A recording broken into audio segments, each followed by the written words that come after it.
Bern, Switzerland. And you're listening to WRMI, Radio Miami International, Okeechobee, Florida, USA.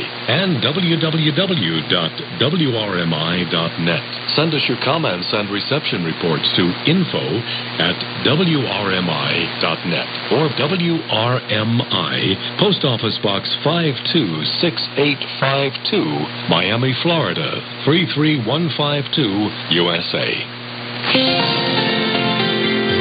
Radio Slovakia International. Slovakia Today. Hello, I'm Anka Dragu. This is RSI News.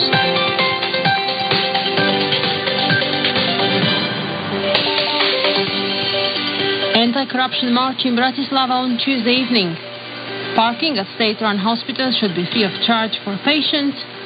And Slovaks' demand for cultural events rose in 2016. Around 11,000 people from all over Slovakia plan to take part in a march against corruption in Bratislava on Tuesday evening, according to the Facebook page of the event, which is organized by a group of students. They claim to have no affiliation to any political party or movement. Police Corps Vice President Lubomir Abel said the organizers of the anti-corruption march are proceeding in line with the law. They have around 200 guides and volunteers, and the police are ready to assist the organizers during the course of the event, said Abdel. Parking on grounds belonging to hospitals which come under the remit of the Health Ministry should be made free for patients, according to Health Minister Tomáš Drucker, as MRSD nominee.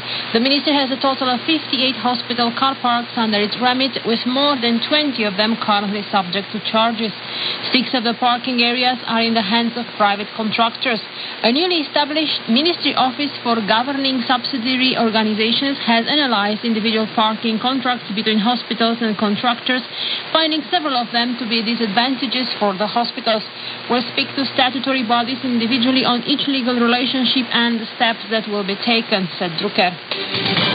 The demand for cultural events increased last year, according to a national survey carried out by the agency Median SK, whereas 41% of Slovaks purchased tickets to theatrical performances, musical concerts and art exhibitions in 2015. This figure went up to 44% last year.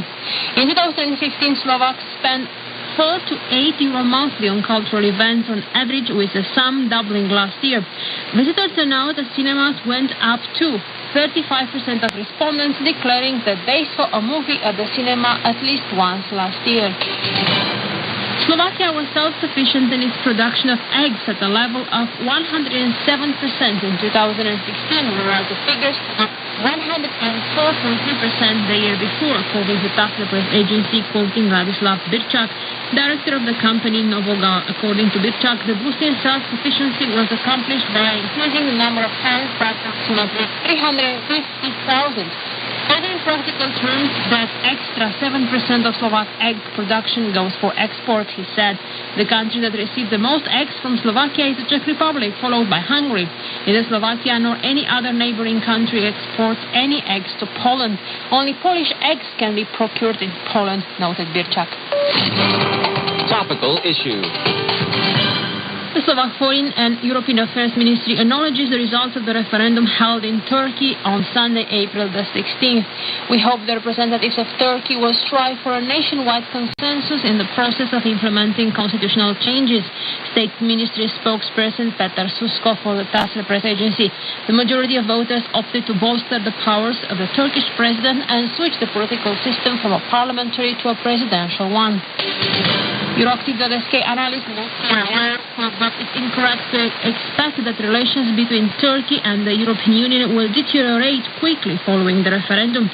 The EU and countries such as Germany and the Netherlands are listed among the most important trading partners of Turkey. And although the rhetoric employed by President Recep Tayyip Erdogan has been more than harsh towards the West in recent weeks, it stands to reason that it was linked to referendum campaigning.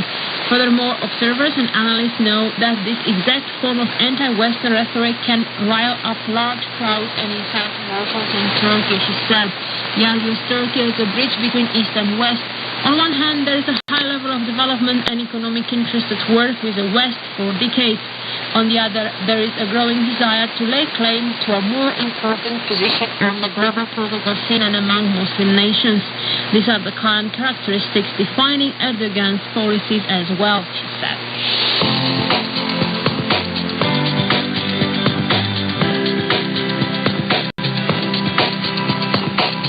Welcome to the Tuesday edition of Slovakia Today from Radio Slovakia International. My name is Gavin Shoebridge and I'll be your host for this English language broadcast coming to you from the heart of Europe. The news you heard at the beginning of the show was brought to you by the CETA and TASR news agencies, and today's show begins with ecology in the nation's capital. I secured a few minutes with Bratislava's mayor to ask about some unusual smart solutions. Which is a parking system, which is a good public transportation, which is bike sharing, car sharing. Straight after that, I'll be taking you to space, sort of, by introducing you to Norbert Werner. He's a Slovak astrophysicist with an unusual gift, the ability to convert the complexities of the universe into plain English. So we are observing all sorts of light, all sorts of wavebands of light. And lastly, I'll go back to the topic of ecology in the nation's capital with a trip to the nature reserve Javinska Kobila, where I find hiking trails, insects, and fossils galore. A lot of years, million years ago, really in this place was a sea. And there's good music in today's show too, on a birthday theme, seeing as today celebrates my 37th loop around the sun. The song I've chosen from the archives is called Narodeniny, or Birthday, sung by Jana Kocianova. This disco soul song was recorded to magnetic tape in the Czechoslovak radio studios here in Bratislava back in 1976. So without further delay, let's dive into it with Radio Slovakia International.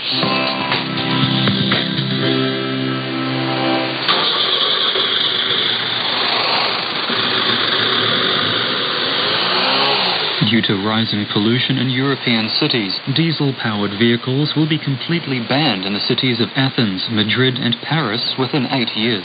London is expected to follow suit soon afterwards, as is Berlin. So it's just a matter of time before the Slovak capital city, Bratislava, joins these cities in their quest to make city air more breathable and the streets quieter.